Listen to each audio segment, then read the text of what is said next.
so far.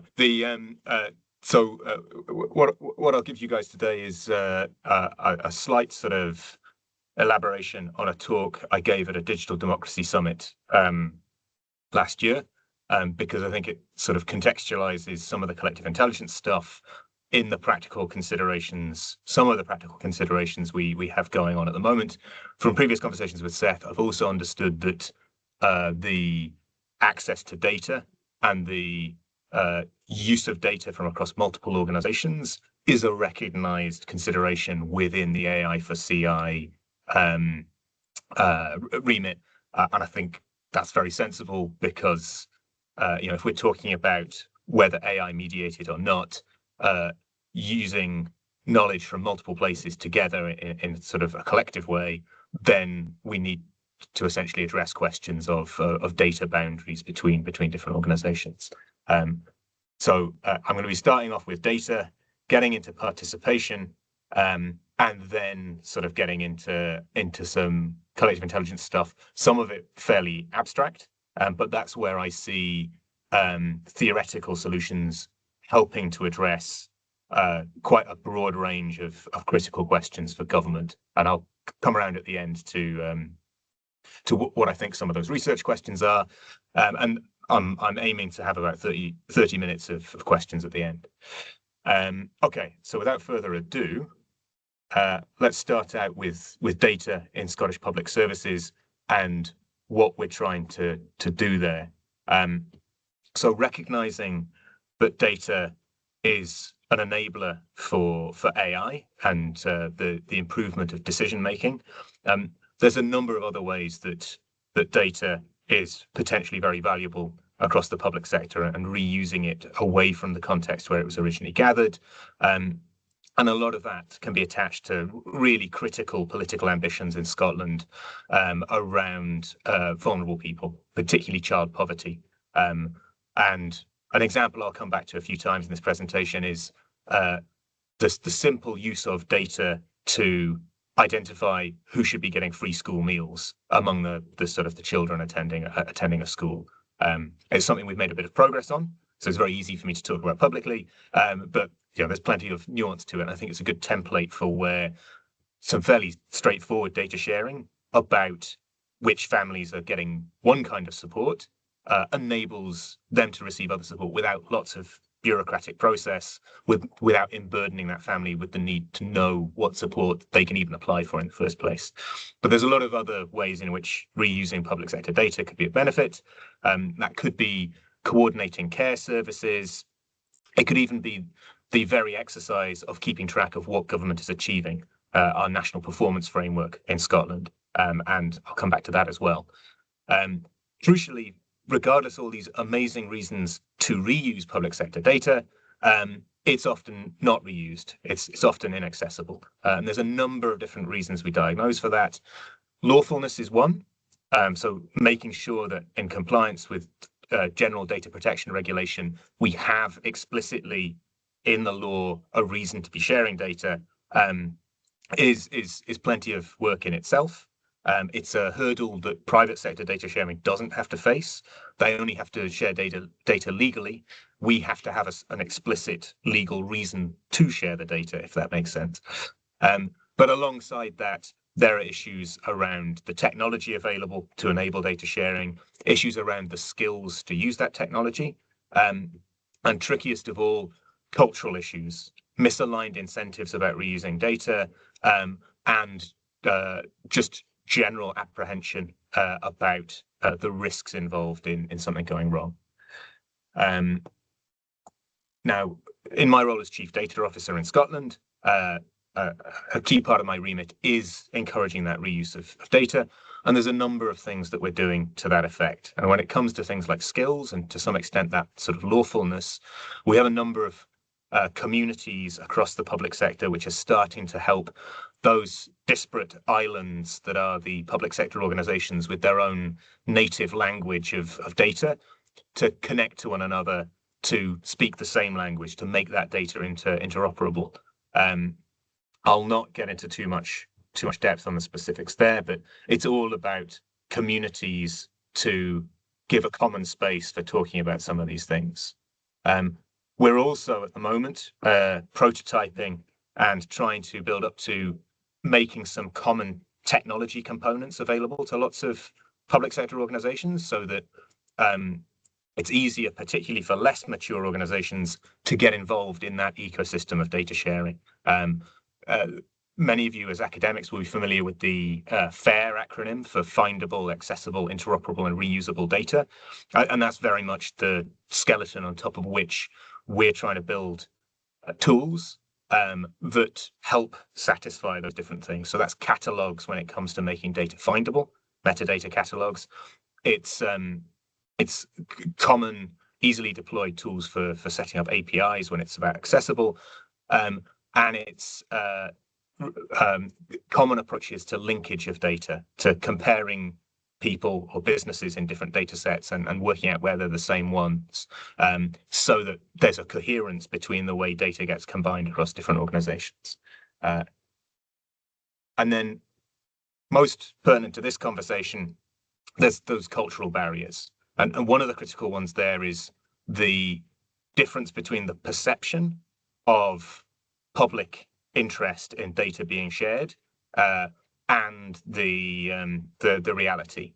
So there's a degree of conservatism about data sharing among the people in the public sector who own the data, because they only see the downside. They only see a negative public reaction in the tabloids as a sort of potential consequence of them agreeing to share the data. They, much like the public, probably don't find it easy to conceive of how this is going to be valuable, how this is going to deliver benefits to people. And that's despite the fact we've done a number of high quality public participations using methods like citizens' assemblies and citizens' juries and citizens' panels to get an informed and considered perspective from the public around whether they're comfortable sharing data. And for the most part, the message we get back is that people are amenable to their data being shared for public good purposes, with a couple of caveats about making sure that the way it's being reused is transparent, that it's prioritized for urgent needs, COVID, for example, and then also that there is a bit of that same sort of engagement with the public on a case-by-case basis, rather than there being sort of blanket assumptions about it being okay to share and reuse data. And that has essentially led us around to engaging with our colleagues in the open government side of Scottish Government, and led us into thinking about how we use some of these high-quality public participation approaches to engage with the public on a much more regular and scalable basis. And from a collective intelligence perspective, one of the obvious reasons to engage the public more is what Helen Landmore would call the epistemic thesis of democracy, which is essentially crowdsourcing all of the knowledge out there from people in making a better decision. So it's not just about right to be included in decision. It's potentially also about harnessing their collective decision-making power. Now, when it comes to participation in Scottish Government, it's worth me just elucidating what Scottish Government is, and not presuming that that's common knowledge. So we exist as a layer in a stack of different institutions, all of which fulfill a role in resolving conflicts of interest between people and helping them pool their knowledge and information to make good decisions. That's, I guess, how I see government in the abstract. And of course, at the smallest level, that's community councils with city and borough councils above them, and then comes devolved authorities like Scottish Government. Then above that, you have sort of UK government in Westminster, and above that, you have international entities like the EU, like the UN. Scottish Government, in that sort of layer in the middle, is very acutely aware of its need to interact with those other entities where some of the other layers of this stack might be much more inclined to think that they do everything on their own and need to do everything separately. Scottish government is almost by necessity inclined towards collaboration with those other layers and finding common approaches. That being said, the Scottish government has some of the greatest powers around the world for a sort of subnational entity. So we're entirely responsible for justice, and we have our own legal system separate from England and Wales, with a different tradition, in fact. So it works. The law works differently here than it does in the common law world of England. We do healthcare and care. We're responsible for education. We're responsible for the environment and agriculture. We're responsible for business and the economy. And in general, the sort of most straightforward groupings of things that Scottish government are not responsible for would be national security. So we don't have our own army. We don't have our own security services, although we do have police and cyber protection and counter-terrorism and things. And we're not responsible for energy. So Scotland does not have autonomy in terms of the energy it produces. Now, having said all of that, within the way Scottish government is sort of built into that framework, there is hard-baked quite a few commitments to engaging with the public. So as well as sort of international, being a signatory to international things like the basic sort of fundamental human rights commitments of the rights of the child stuff, the Scotland Act, which created the Scottish government, includes commitments to participation. So do the standing orders that sort of set the operating model for Scottish Parliament. So does the Equalities Act here. So do commitments from our First Minister. And then we operate in our policy according to what's called the Gunning Principles, which essentially set out what's expected for public input to decision making, and that there are 4 of them, and they say that consultations have to occur while proposals are still being formed. Sufficient information needs to be given to the public for them to give intelligent consideration. There needs to be plenty of time for them to respond, and there needs to be due consideration given to their responses. Now, in practice, the default method of engaging with the public probably doesn't do a very good job of this, whether in Scotland or in the wider UK.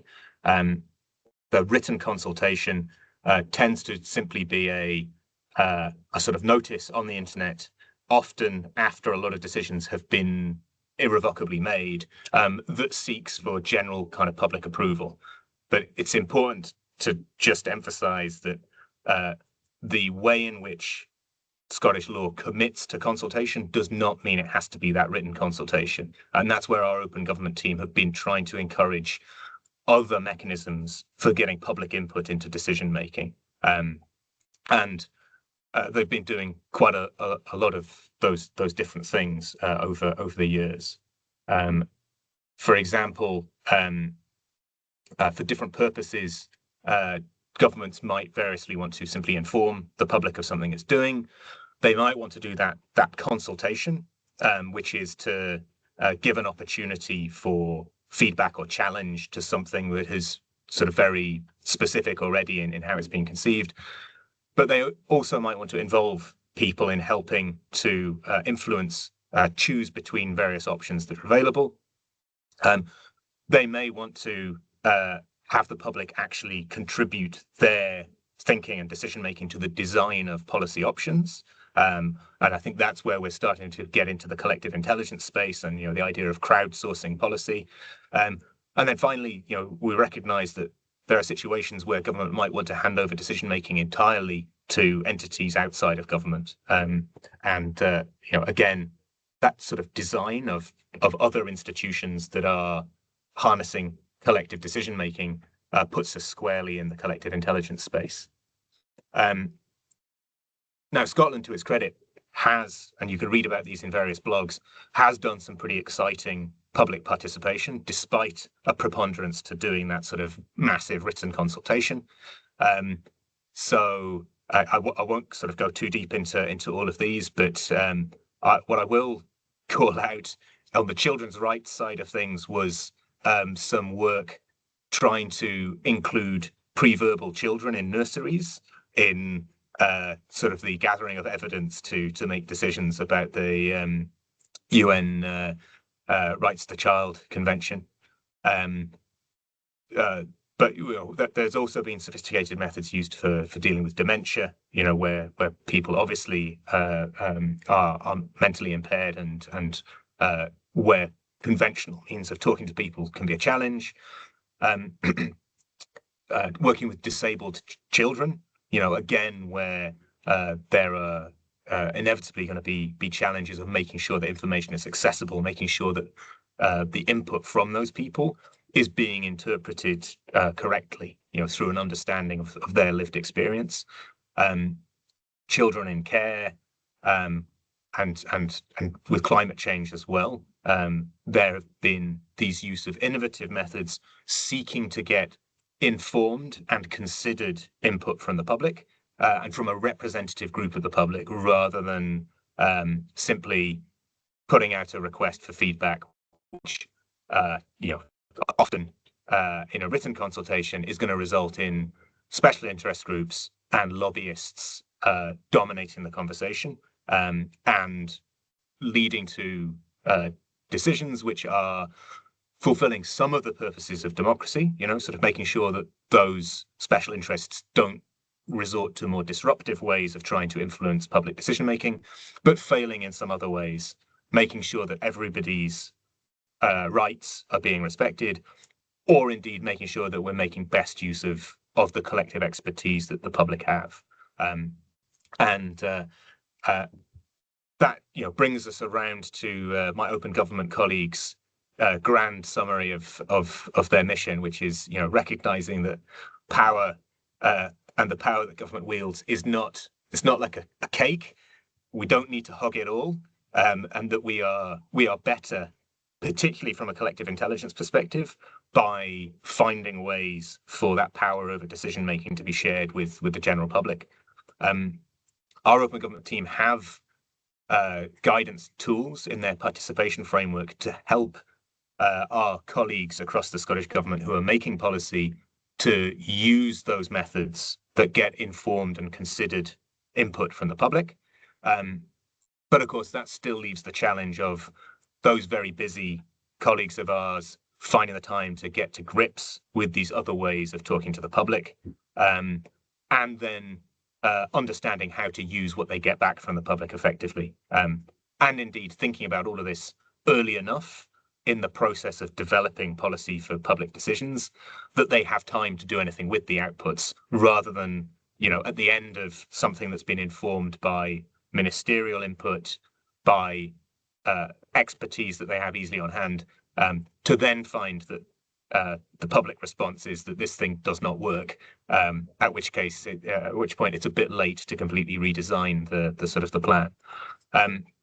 So to get over that barrier, our open government team, like me specifically in the world of data, wanting to get evidence of public acceptability of particular reuse of data, recognize the need to have digital solutions, not to solve the whole problem of public participation, but to make it easy enough that we can then address some of the cultural barriers, some of the skills barriers in Scottish Government, to make sure that our colleagues can make use of these more sophisticated tools for getting that informed and considered perspective from the public.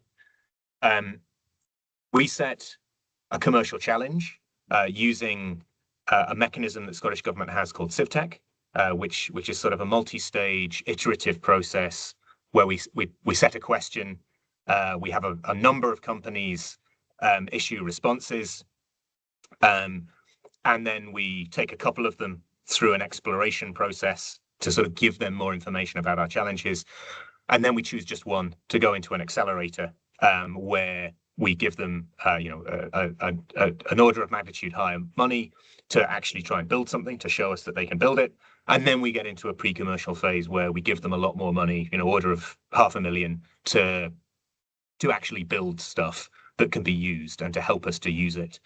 We've gone through this process to try and come up with a technology solution to help with that challenge of scaling up high quality participation.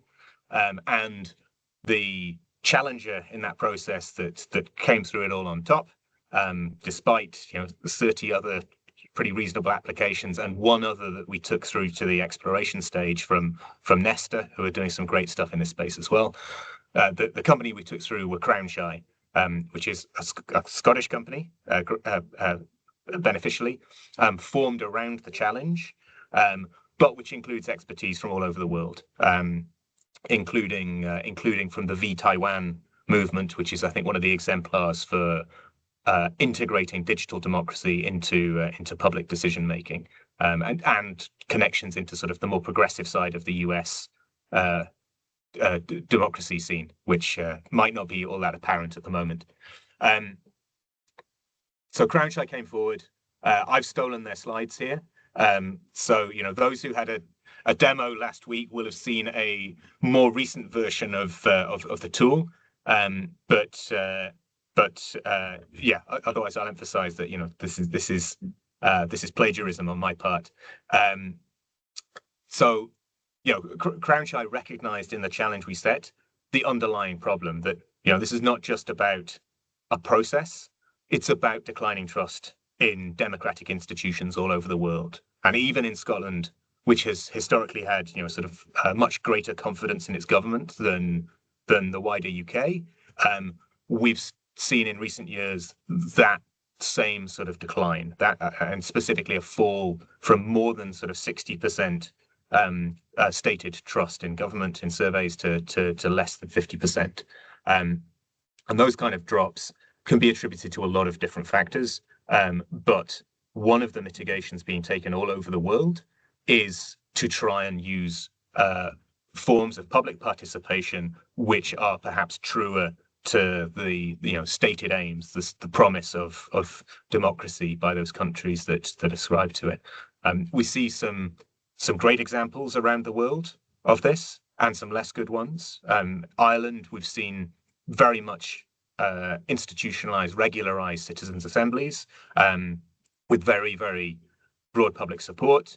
Taiwan, as I said before, we've seen some incredible digital democracy innovations really embedded into their work under the sort of the pioneering push of a hacker, for want of a better word, who was elected to their government, Audrey Tang, who is still very influential on this globally. France, we saw a climate assembly that embarrassingly had to step back from its conclusions because the government didn't think they could implement them. And we've seen other challenges in other countries. In Germany, for example, sort of limited public support for the idea of a representative assembly of people, and similar.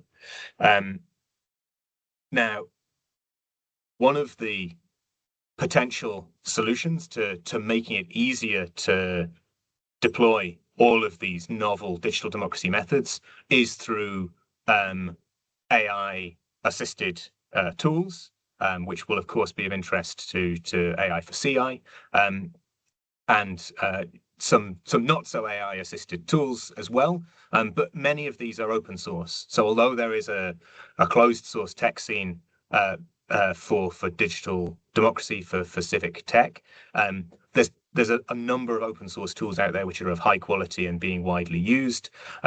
We, through our Scottish Collective Intelligence community, did some market research before we started this commercial challenge. Market research which has been picked up since by the World Bank, by the OECD, by organizations all over the world. So impactful stuff that identified that despite there being lots of tools out there, there was a real gap in terms of the end-to-end process of designing, running, learning from public participation, and that although all these proprietary and open source tools exist, using them in combination to deliver different forms of participation isn't necessarily easy, and that even where AI is being used in these tools, it tends to be sort of for quite narrow purposes and is absolutely not a substitute for expert human input to design and deploy the participation process around it. So that led to us setting the challenge, which ultimately CrownShy won. And what they put forward was this caller. I know it's spelt Cumhaler, but as anyone who had joined the last call will have heard, the actual pronunciation of the Gaelic is caller. Not marketers, I think you'll agree, but for our purposes, a great name. And they promised this platform that would help connect together those different open source tools into end-to-end processes with suitable AI support where we think it can be a substitute for human input. And crucially, what that is giving us, and we have used this in earnest in a couple of different places, for example, engagement around AI in the environment, more impactfully still around our national performance framework. If you remember me mentioning earlier the importance of data in actually measuring the impact that Scottish Government is having, that's what the National Performance Framework is about. It's a framework of indicators to understand how we are changing things in the world. And Caller was used just before Christmas to run the participation around that and get public input on plans to revise that. Now, what Caller gives us is multiple stages in that end-to-end process. So helping us, for example, design the process, choosing in which order to use different tools, as well as helping us to recruit participants using other resources as needed. For example, for the National Performance Framework, we worked with the Sortition Foundation to try and give us a representative sample of Scottish population. So after designing the process, Caller helps us put together the information that can help make sure that it's an informed decision we're getting from the participants. It then allows us to use these very, very powerful and widely subscribed to open source tools like Polis to host online discussions and get input from large numbers of people, whether synchronously or asynchronously. It also supports in-person work, much as we did for the AI side of things, ingesting data from the in-person participation to combine with the online stuff we did to give us a coherent body of evidence across multiple different modes of participating public. And then finally, it helps pull things together into coherent reporting across those different tools to help give policymakers a straightforward understanding of what the feedback they have from the public means, but also in the process of doing that, giving us the basis for evaluation across different participation exercises so that we can start to get a sense of, for different democratic outcomes that we might be interested in, which combinations of tools, which combinations of recruitment, and which metrics of participation give us the best overall democratic outcomes. Now, it's there convenient that CrownShy as well have links into MetaGov, which is an international initiative to establish common standards for the way in which we describe democratic process, extending through into data standards for sort of interoperability of these tools. and connections between them. So what we essentially have paid CrownShy to do is to build a software as a service platform which our teams can use to organize and run these participation processes, with expert support. So crucially a human in the loop, but also to develop some global commons, open source, public good assets as well, like that common grammar, you might say, for the data that connects these different open source tools together. Open source wrappers, so software that can bundle around those open source tools to help them connect together and help the way something's being described in one tool be translated to one of the other tools, and to make as much of this open source as possible. And when CrownShy work with others, and they are, despite only being at the start of a pre-commercial phase of this commercial program we run, they are already making sales all over the world of their support. They can obviously reskin that front end for different customers, and that essentially is their business model that makes all of this sustainable, while continuing to contribute to that open source collective benefit through that interoperability side of things. And I'm reassured to have seen them making solid progress on that alongside the things they have done specifically for us. So hopefully that gives a sense of the very tangible things that, with support from sort of outside, from true expertise in digital and in open government, that Scottish government has been able to do around public participation for my interests, to help me generate that evidence around data sharing for public good. What I'll get into now is sort of some of my thinking coming from a complexity science and data science background, around where theoretical tools and research can help us go even further than where we're at already. Crucial in all of that, and the relevance of this participation conversation to collective intelligence, is, as I mentioned briefly before, Helen Landmore's perspective on democracy, that it's an epistemic function, that it's about generating knowledge, rather than it simply being about the moral right of everyone having a say and the vulnerable being protected. And that's not to exclude that sort of crucial individual rights side of things. It's only to say that democracy is more than just about protecting the vulnerable and doing what's right. It's also potentially the way in which we make the best decisions as a society, and that face up to some of the existential threats that we face now and will forever face into the future.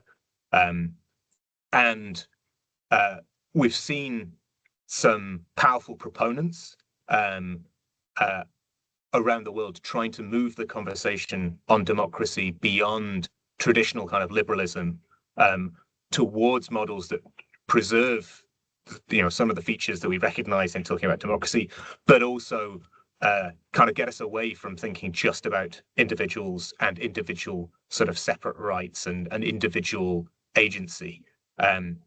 So we see in the work of Audrey Tang, who I mentioned earlier, for her pioneering work around digital democracy in Taiwan, and Glenn Vale, who's a chief economist, I think, for Microsoft, this proposition of plurality, which is essentially about recognizing individuals not as sort of separate atomistic entities, but as part of a social fabric.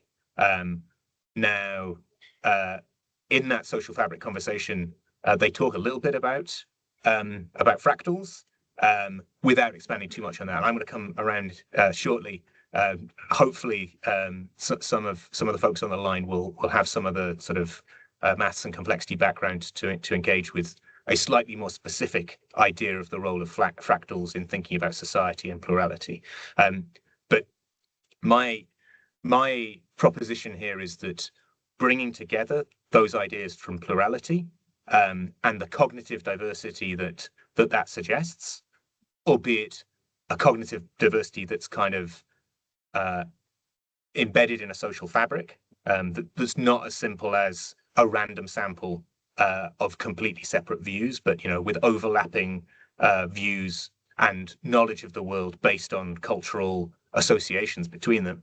That cognitive diversity combined with that interpretation of democracy as an epistemic tool brings us directly to collective intelligence, and begs questions of having the right theoretical tools in place to design democratic institutions that harness that cognitive diversity to best effect. And I think we do have those tools. I think we have tools in network science, in complexity theory, in AI, particularly decentralized AI, to design tools that help us with recruitment, with the structure of deliberation, and with the design of institutions more generally. And I'll give you some very specific examples of that. So I think for a lot of people in this call, it won't be mind-blowing to think of our society as a network where individuals can be sort of connected by arrows that represent some kind of relationship between them. And it specifically for my purposes, the flow of information, either one way or both ways between them. And I hope it won't be a radical idea that, those different individuals are each gathering their own different information about the world constantly, forming their own views of how the world works, and that, through the law of large numbers, if nothing else, that's valuable information, that combining it, we might get a better overall understanding of the world and be able to make better decisions. Now, if we're trying to make a decision, for example, about whether we should be sharing data in order to allocate free school meals, now that might seem like a straightforward sort of public decision. Who doesn't think that children should get a good meal? There are, of course, much more complicated views involved in that. So, there'll be those who prioritize privacy over the sort of efficiency of systems to allocate school meals. There'll be special interests, groups who want their food to be the option that families have to buy rather than having this free offer. And, in a world where I think we still struggle to gather good evidence on what is best for us nutritionally, in a world where we have food fads, but also phases of different scientific consensus about what is good food, there is inevitably going to be disagreement across society on what constitutes a good meal for a child at lunchtime and whether the council is going to make a good choice about that. And all of these factors are going to play into a public conversation, whether that's included in the decision-making process for government or not. Now, for purely kind of political interests, government might want to be ahead of that decision and might want to make a decision itself that the public are not going to disagree with loudly in the tabloids. But from a much more democratic perspective, government is also going to want to try and harness all of that different knowledge out there in order to make the best possible decision about whether the council can make the best choices about children's food, and therefore whether data should be shared in order to give free school meals to the children who need it most. Now, if we're reaching out to the public, the easiest way to do it is through that conventional written consultation approach. But we're essentially seeking volunteers there to come forward and give their views. And it's not going to be everyone in the society who is aware that consultation is happening. In fact, it's most likely to be groups that have a vested interest and are already committing resources to watching out for this kind of consultation. So if we seek volunteer input, there's a real danger that it's going to be biased input, that it's going to come from groups in bold here who are already related in the network. And it's the law of large numbers is going to break. We're not going to get sort of all of this different erroneous but offsetting information from different corners of society. Instead, we're going to get very biased input that reflects just a few groups within our society, and may indeed neglect the vulnerable families who have the least resources to commit time to trying to engage with public decision making. So we might want to innovate on top of that. Now, the gold standard historically for participation would be random sampling. And this is what we did for the National Performance Framework using the Sortition Foundation. We got as close as we could to a random sample of participants in order to try and get that wisdom of the crowds through the law of large numbers, through getting people who are totally independent of one another, giving us genuinely independent insights into the issue that we were asking about. There's one issue with that, in that we might need quite a lot of those people to get all of the different views that prevail out there across society, to get all of the relevant information.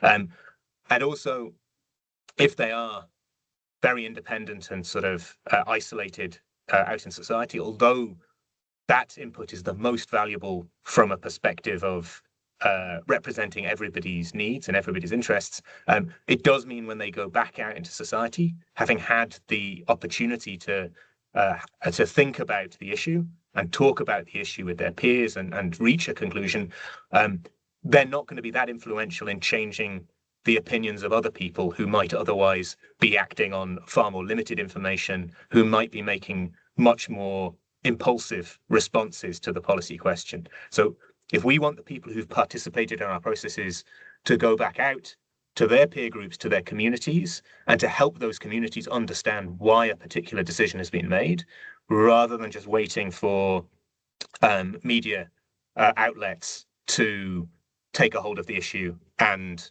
possibly themselves make an impulsive assessment of the value of the policy, then we might want to go a step further. And that's where I think network science is helpful, that under assumptions that we can probably measure about the network, without having the network information itself, we can do something that was done in Taiwan, which is we ask for referrals. We approach a random group of people to start with, and then we ask them to nominate someone to participate who they think will represent their views, but also someone that they are going to listen to afterwards. And over a couple of repetitions of this process, again, assuming certain things about the social network, we might expect that group of referred people to narrow down to those who have common connections out into society, to disparate groups. So, some of these individuals might be experts in their community's needs, in nutrition, maybe. They could be experts in tech who can make good decisions about data privacy. They could be teachers who have direct experience of children's nutrition and what it means for their performance. And crucially, some of those individuals might not be embedded in particular communities, but they might bridge them. So the teacher I've highlighted on the right there isn't part of the pink community or the green community, but they have access to both. And that might be good enough if it means that we can bring together fewer people, and that's more feasible, and still have a quality participation between them. So my proposal here is that, much like has been done with delegation in Taiwan, there are ways in which we can use network science to design approaches to recruitment that might help us strike a balance between a number of different competing interests. And if we have the right tools to model decision making and the way people process information collectively across society, that would help us in the design of precisely what our cutoffs are for numbers of referrals and so on. Now, I hope none of that was overwhelmingly abstract, because I'm going to step things up a notch from there, and propose that when it comes to ideas spreading around society, some ideas spread more easily than others, that our language that we have is good at us sharing some information where that knowledge, we might say, is generalizable. But when it comes to things which are quite culture specific, we tend to use words for different purposes between different groups of people. We develop slang. We develop sort of nuanced meanings of particular words and phrases that are specific to a particular group of people. And that makes it a lot harder for some ideas to spread across the whole network. That, imagine those networks we were just looking at, because at the interface between communities, people don't have the language to easily transmit what's going across them. And I think that lets us conceive of ideas spreading across society in the same way as viruses, for example, which we all have painfully recent experience of dealing with R numbers and other descriptions of the spread of viruses. So borrowing some of that mathematics, we can model the way that information spreads across networks. And crucially, for a lot of networks, for ideas to spread effectively in a controlled but a controlled way, but still with the possibility of them sharing all the way across society, we have a very, very specific sweet spot for how communicable those ideas have to be.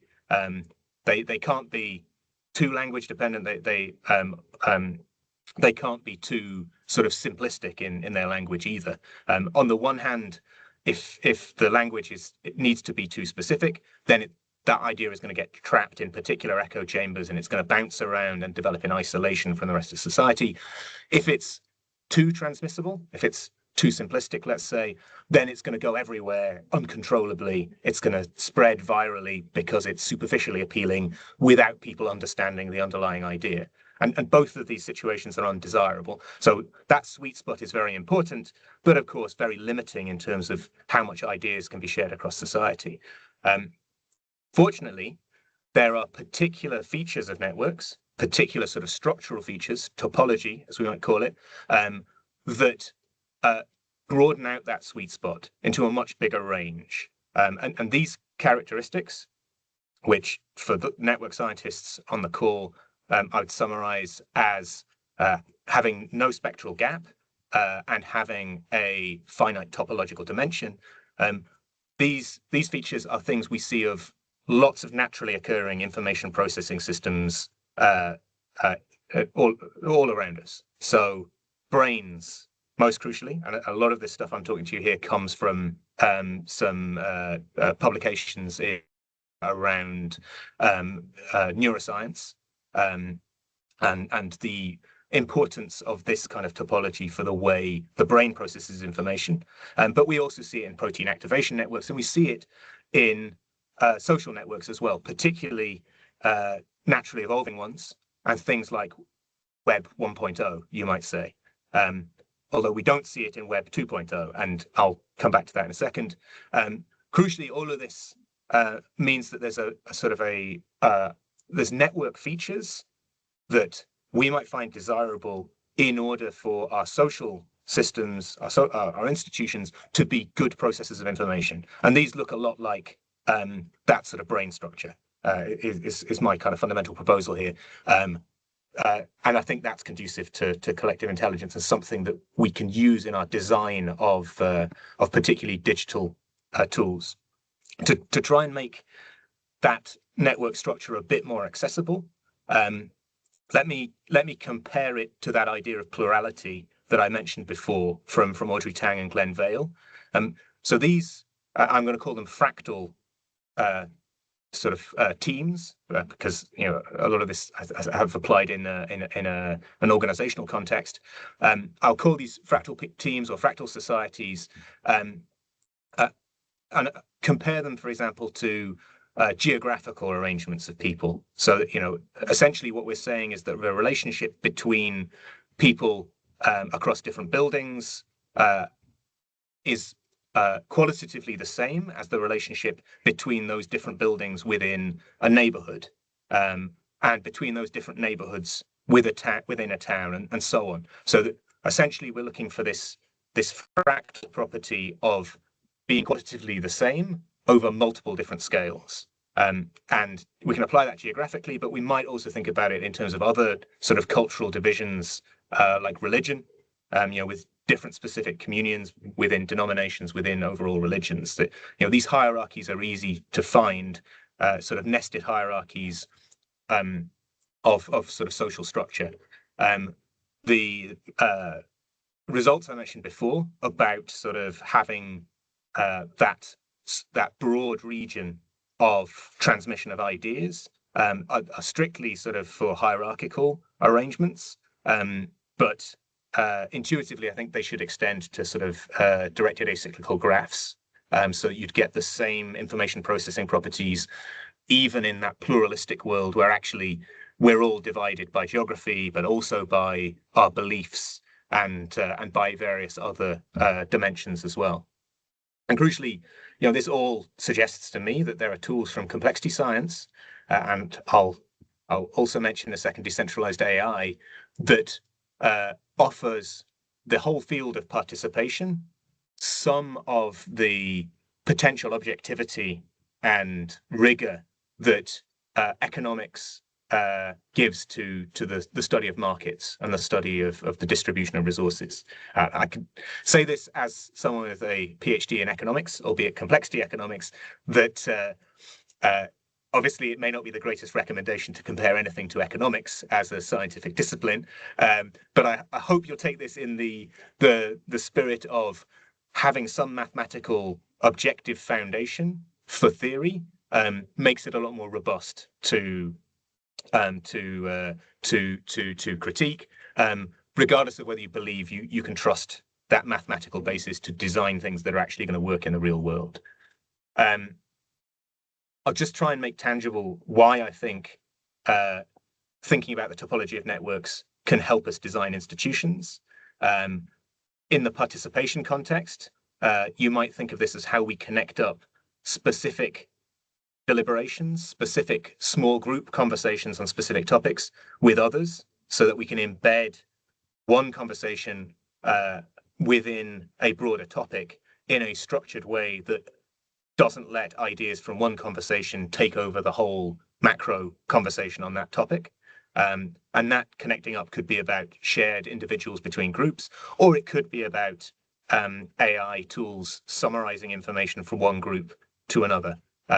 That question, I think, all comes down to how much we think the limitations of large language models for things like communicating causality are a barrier for the real substance of those conversations being transmitted effectively. And that's probably, a subject for much deeper conversation anyway. As another example, and this relates to another commercial challenge that I'm hoping we can launch in the coming months around misinformation. If we think about online communities, and as I mentioned before, Web 2.0 and a lot of the online communities we're used to doesn't have this same structure that we see in the brain, that we see in protein activation networks, that we see in the World Wide Web, this fractal structure. Instead, they tend to have this nested core periphery structure, which possibly gives much greater influence to a few, an ever smaller number of actors at the sort of center of the network. So we might try to kind of get on top of some of the challenges around collective sense making and misinformation and disinformation within online communities by trying to nudge them towards this sort of fractal structure, so that where we might worry that networks, as on the left there, with some very, very well connected nodes controlling the flow of information, might be more prone to disinformation, a more injection of information into sort of the social discussion by powerful individuals. We might try and discourage that highly connected but superficial information sharing role through fees of some kind for the platform, where we're talking about lattice-like network structures that might be hard to control and hard for disinformation to be propagated, but prone to misinformation because there's no sort of collective sense-making being applied across social groups before an idea spreads further. We might try to incentivize or disincentivize having too diverse connections, or at the bottom, where we have completely isolated echo chambers, which might be prone to to extremism, we could be encouraging those to form new connections outside of their conventional group in order to try and create this overall topology, which has this potential for careful, self-moderated spread of information. I won't dwell on the trust side of things, but suffice to say, because it's a fractal, you can extend small group trust relationships to intergroup trust. And I think there's interesting stuff to explore there. But what I will do is conclude, because I said I'd leave 30 minutes for questions, with just saying what's happening next on our side. So for our work with CrownShy on participation, on the practical side of things, we are iteratively developing the tools that they're building over successive sort of tests on actual policy issues. I've mentioned the National Performance Framework. We have a list of other topic issues that we might apply this to. I'm stepping out of a workshop today with CrownShy, where we've just been weighing up a number of the potential use cases on the list. So that's how we're going to test practically the participatory value of these tools as we go. And then, what I'm particularly keen to put to you guys as a research community with a lot of quite specific and highly valuable skills is some of the propositions around where I think research can help with these challenges of institutional design around some of the biggest problems of our times. So where we're talking about the relationship I'd mentioned between public participation and wider understanding of issues when the participants go back out into their communities, I think there's a lot could be done there, not just through thinking about the topology of the network, but also borrowing some of the tools we're seeing used to model decentralized AI, or more specifically, decentralized stochastic gradient descent, where stochastic calculus and mean field analysis are finding new uses to try and understand some of the properties of these systems and the individual nodes within them. I think that could be really useful in understanding the relationship between individuals' understanding of the world, their individual world models, and the network context they're embedded in the wider society, including where we make topological changes by bringing a few nodes together into a deliberative group. And I think that extends to point 2 as well, that, by understanding through some of these tools the relationship between the world model of individual nodes and, sort of a best aggregation of the overall world models of the nodes in that decentralized AI network, we might also get an idea of who we want to recruit to be involved in stuff. How many referrals do we need to get from the peripheral participants to get to ones who can really harness lots of independent knowledge from different individuals that they are indirectly connected to. That extends into point 3, which is about how we balance direct democracy like referenda with our conventional democratic institutions, which involve a single representative of a parliament of a certain size, making decisions over lots of things. Within an organizational context, I think that kind of modeling could help us think about whether conventional mechanisms for selecting who should make specific decisions, whether that's in a capitalist market-oriented institution where people who make good investments acquire more power to make more investments and allocate more resources, or whether that's within bureaucracies like mine and deciding which individuals get promoted to control larger and larger public budgets. And then finally, probably most to the AI for CI kind of remit, I think there's questions of how large language models themselves, as well as online media, which I think can both be described as particular topologies within a network, influence the flow of public information and influence the collective intelligence of that network. Whether that's thought about from a perspective of information transmission, like the complexity science side of things, or whether it's, again, borrowing from decentralized AI, that sort of understanding of individual nodes, quality of world model, based on all of that. I'm going to stop there for questions, having run a little bit over what I intended, but hopefully with enough time to really bounce ideas around with people.